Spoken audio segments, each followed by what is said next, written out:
Good morning, it's day 2 on Fuerteventura. Today we're gonna go to the beach. I think it's called Playa Castillo. It's the beach in Caleta de Fuste where we're staying. Then we're gonna go take a walk to a natural pool. I searched for the low tide to make sure the current doesn't drag me into the ocean. And then we're gonna take our lunch in a very beautiful place. I can't wait to show you. And in the afternoon we're gonna go see a salt extraction museum, something like that. It's gonna be a very fun, diverse and interesting day. Oh, and I forgot to tell you what I'm most excited about. I'm gonna try snorkeling for the first time.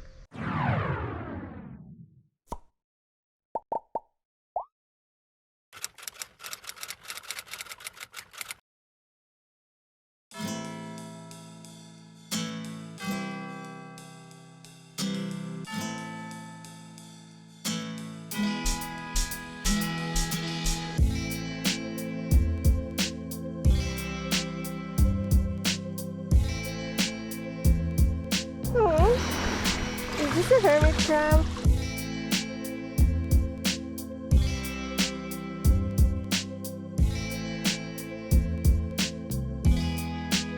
So, I finally bought swimming glasses with correction because I don't see very well without glasses, and it's life-changing. I can finally see around me. I can finally see in the water. I can see where I'm going. I made a decision to do that after Spain when there was like this natural pool where you could jump from a cliff into the water.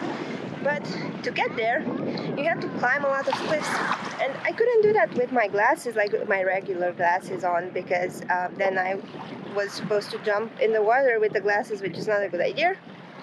And I couldn't do it without my glasses because I wasn't seeing where I was going. So now I have them, and absolutely life-changing. I can't wait to try snorkeling for the first time. So this is actually why I couldn't do snorkeling until now either, because I wasn't seeing anything either way. So yeah.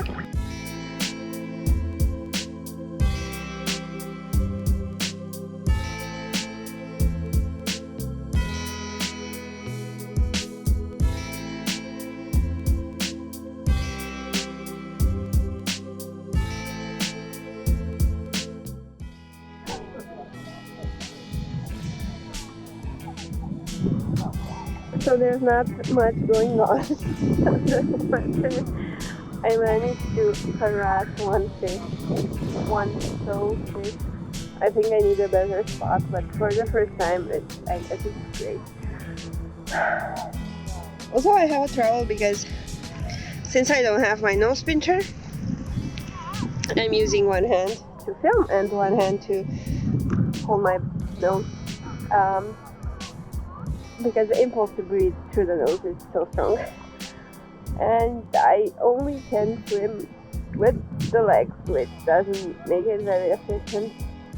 But I'm having a great time. I'm sure I'm pretty bad at this right now, but I'm having a great time.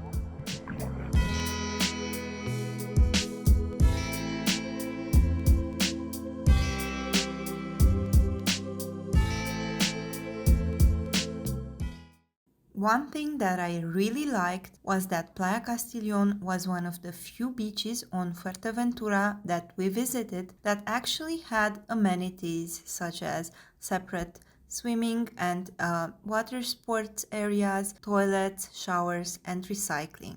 So that was it with the beach for today. It was really fun. I can't wait to try snorkeling again when I'll have my nose pincher. I decided to skip the natural pool because I'm not very sure how the conditions are, and there's a lot of natural pools that are on our list, and that one wasn't so impressive, and it's really far away, and we spent more time at the beach than we planned. So we're just gonna go grab lunch and then go to the museum. So this is where we're gonna grab lunch. It's a beautiful restaurant bar. The only thing is that they don't serve dinner, they only serve lunch, and then they close at 7. They have just the bar open in the afternoon, but the view is really nice. So we found a table. We were really lucky. Right now there are like 10 people waiting to be seated. So yeah, and we ordered Fideua, which is a great dish. It's like a noodle paella. We first ate it in Valencia, and I was so excited to eat it again because it was great. Now we're heading to the Salt Museum, to Salinas del Carmen. We're a little bit behind schedule. It's 4, actually it's 10 after 4, and the museum closes at 5:30.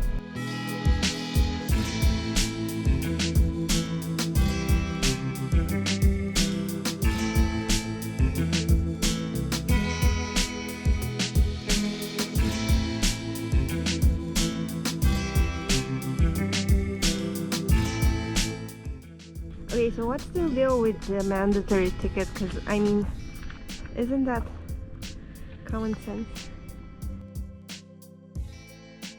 The Salt Museum starts inside with a small exhibition about how salt is extracted and the life of a traditional salt worker from the past. They also explain how a saltadero works, a mechanism that allows the waves to bring seawater into the main pipe and then closes automatically behind them. Oh my god, there's squirrels! Oh, those are squirrels! They're coming so close, I can't believe it.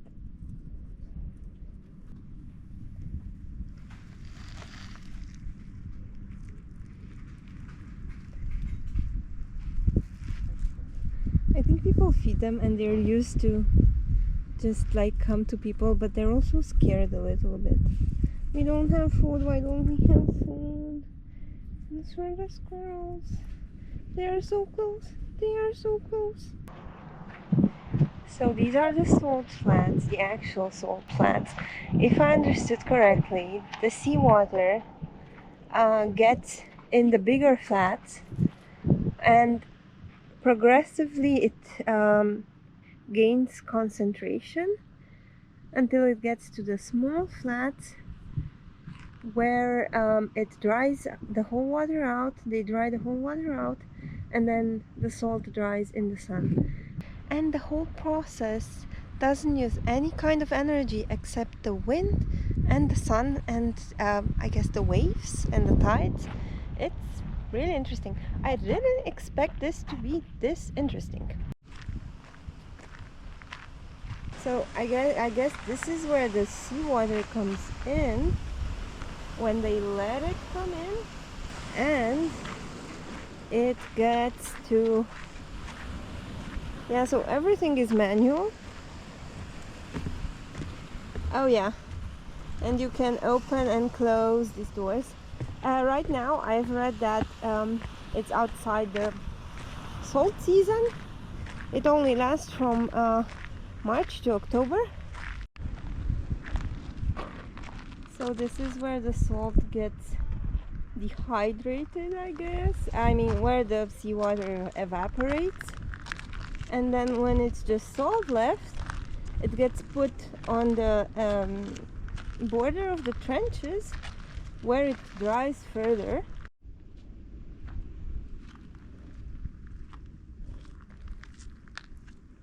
So this is the salt that did not pass the quality check.